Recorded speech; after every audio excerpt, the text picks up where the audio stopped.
Drop at the bar. The 22nd of October 2022. Brighton, England.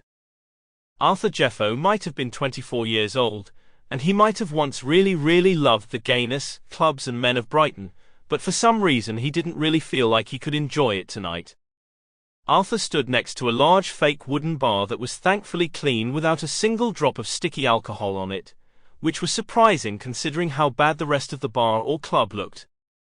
The floors of the bar were smooth, white with a few black marks on them from shoes and boots, and whatever else the clientele had decided to wear, and to be honest, Arthur would have been very surprised if fighting in this bar was an alien concept to them. All around the bar there were very tasteful and attractive square wooden tables of different heights to size the taller and shorter guests, and it really did help to add a little texture to the entire bar and even some depth.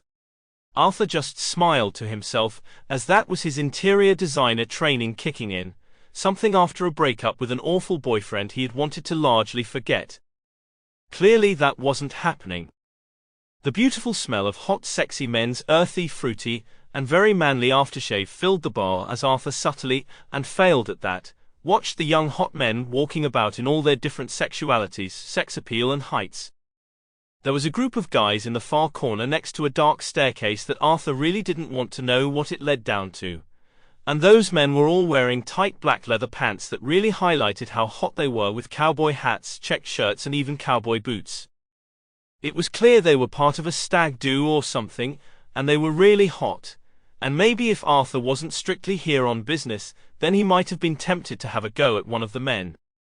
They were definitely hot enough.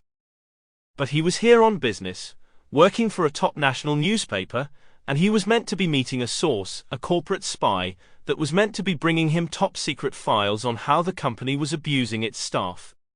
This was exactly the sort of information that Arthur had been dying to get his hands on, so he could make a name for himself, and prove himself worthy for a promotion or two. And then hopefully, and Arthur was seriously hoping, then he might be able to breathe and actually slow down a fraction in his crazy life, so he might be able to meet a man again. He would love that. "What's your poison, sugar?" a young woman asked from behind the bar. Arthur just smiled at her for a moment. She was good-looking with her smooth facial features, dark chocolate eyes and her long wavy brown hair.